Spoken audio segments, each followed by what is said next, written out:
Right now, here's where we see this deal as it stands right now. The details of it raise the debt ceiling approximately $2.4 trillion through 2013. Upfront spending cuts of roughly $1 trillion. A joint committee of lawmakers recommends $1.4 trillion in cuts to match the debt ceiling, the remaining increase. The committee recommendations happen before Thanksgiving recess. If those cuts are not approved by December, by the recess in December, automatic cuts, across-the-board cuts take effect. Now, what those are is key. And also a promised vote on a balanced budget amendment. The second to last item about if they're not approved is called the trigger, the penalty, the punishment if this committee can't get it done. And that has really been the focus for the past week or so. It's also the focus late this afternoon, and it could be some breaking news depending on vote counting in the House and the Senate. Let's bring in our special expanded panel. Steve Hayes, senior writer for the Weekly Standard. David Drucker, reporter for Roll Call. A.B. Stoddard, associate editor of The Hill, and syndicated columnist Charles Krauthammer. A.B., what are you hearing? Well, there is some final discussions between the House Republicans and therefore I think the Senate Republicans in the White House. It is not a deal that the Speaker is ready to take to the members. There was supposed to be a conference call with members this afternoon, and that got canceled. It never materialized because they're down to some details that they're still haggling over, and they don't want to discuss too many numbers and get food thrown at them until they have them in hand. So we're still looking at maybe something that will gel tonight. It remains fluid, but I think that they want to move very quickly. They want to get to a vote. So they want to have a vote tonight in the Senate? Senator Reid said that it's possible they could vote tonight in the Senate. Everyone I speak to says that's very doubtful, but the House says they want to follow a House vote as soon as the Senate vote takes place. Steve, you talked about Friday, this concern over defense cuts, and it's tied to if that committee doesn't get done with its work. Right. They're pretty significant. It's about half of these cuts. Here's what Senator Lieberman said about it. Senator Lieberman, this is from his communications director, Senator Lieberman is very concerned about rumors that the debt agreement now being negotiated will disproportionately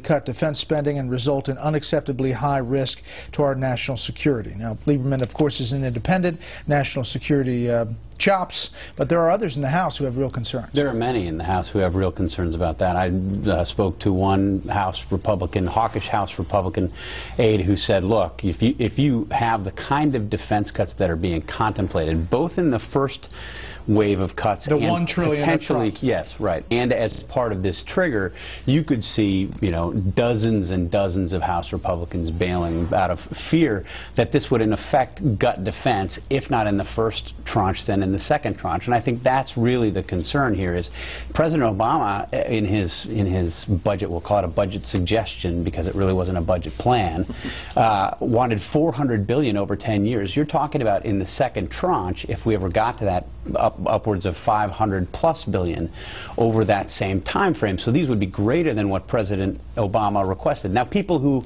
are, for the compromise, for the deal, will say, look, it's highly, highly unlikely we would ever get there. You're talking about things that are so unlikely to happen that for people to vote against the deal would be unwise because it's just not going to happen. Started to bubble up late this afternoon. We went back to a hearing on Tuesday where Senator McCain was asking General Dempsey a question along these lines. Take a listen to this. In your view, what would an $800 trillion cut in defense spending over the next 10 years do to our readiness, General? Senator, I haven't been asked to look at that number, but I have looked at, and we are looking at 400, and I would react in this way. Based on the difficulty of achieving the $400 billion cut, I believe 800 would be extraordinarily difficult and very high risk.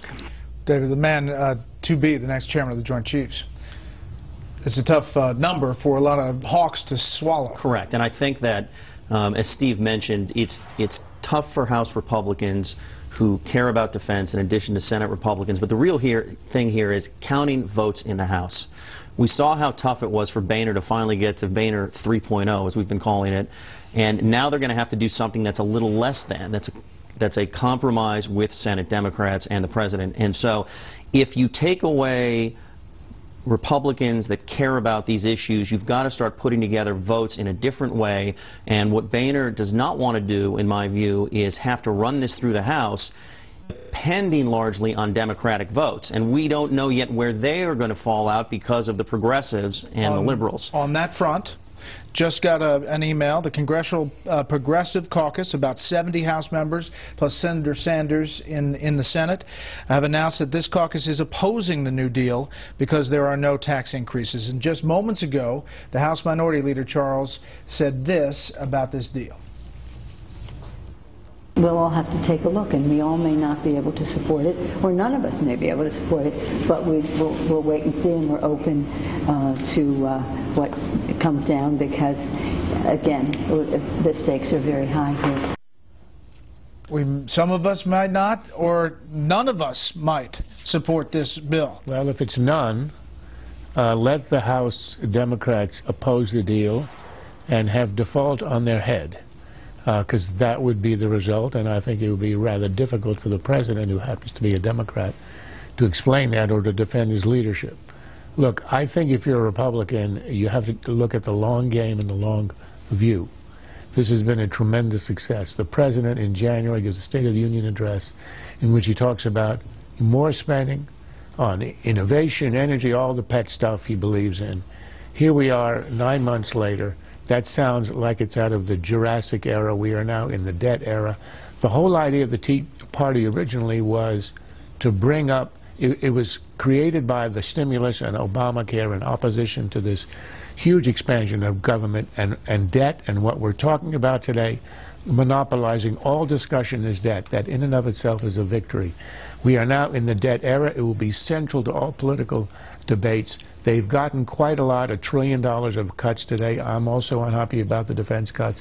But look, if you cannot govern out of one house, if, given the terrible economic numbers that came out on Friday, the president has to defend this economy next year, he loses. The Republicans would have